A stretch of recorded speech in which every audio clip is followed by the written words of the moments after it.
और news one India के संवाददाता ने सतीश दुबे से बातचीत की है। देखिए। केंद्रीय बजट पेश हो गया है। हमारे साथ बातचीत करने के लिए केंद्रीय मंत्री सतीश दुबे जी हैं। सतीश जी, कई सौगात जो है वो देश को तो मिली ही मिली है, बिहार को भी कई सौगातें मिली है। इस बजट को आप किस तरीके से देख रहे हैं? पूरा देश को सबसे बड़ा सौगात मिला है मिडिल क्लास के लोगों के लिए। इनकम टैक्स में रिबेट 12 लाख तक के जो आमदनी करते थे उनको इनकम टैक्स अब जीरो करना पड़ेगा, तो एक सबसे बड़ी राहत है। दूसरा कि बिहार को आवश्यकताएं थी, जितनी आवश्यकताएं बिहार को थी मिल रहा है। पहले आज़ादी के बाद लगातार कांग्रेस की सरकार रहा तो कांग्रेस कभी ध्यान दिया नहीं बिहार को, और उसके बाद कांग्रेस से मुक्ति मिला तो कांग्रेस गठबंधन आरजेडी की सरकार रहा, जो घोटाला लगातार किया, बिहार को काफी पीछे छोड़ा था।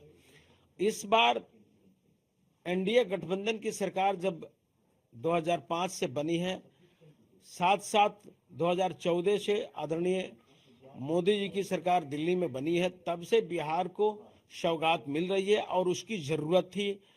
जैसे मखाना हमारे किसान भाइयों के लिए, मिथिलांचल के लिए बहुत महत्वपूर्ण था, उसके लिए बोर्ड बनाना या आपको कोसी क्षेत्र के से कृषि परियोजना के तहत लोगों को सिंचाई की सुविधा मुहैया कराना, या हॉस्टल की जरूरत, या एयरपोर्ट की विस्तार, तमाम जो भी योजनाएं मिली है बिहार की आवश्यकताएं की चीज थी। इसके लिए पूरे आदरणीय मोदी जी की कैबिनेट को और सीतारमन जी को मेरे तरफ से और पूरे बिहार वासियों की तरफ से ढेर सारा शुभकामनाएं। आपने बिहार की बात की, देश के बजट की भी बात करते हैं। तमाम जो योजनाएं हैं वो देश के लिए भी लाई गई, किसानों के को भी ध्यान में रखा गया, स्वास्थ्य को भी ध्यान में रखा गया, इसके साथ ही शिक्षा सेक्टर में भी काफी चर्चा की गई और घोषणाएं कई की गई है। आपको लगता है कि ये देश के लिए एक बेहतर बजट होगा?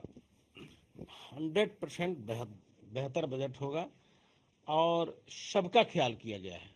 सबका साथ, सबका विकास, सबका प्रयास, सबका सहयोग वाला सरकार का यही नीति है कि सबको ध्यान में रख के किया जाए। एक अंतिम सवाल रहेगा, विपक्ष की ओर से कहा जा रहा है कि ये झुंझुना वाला बजट है।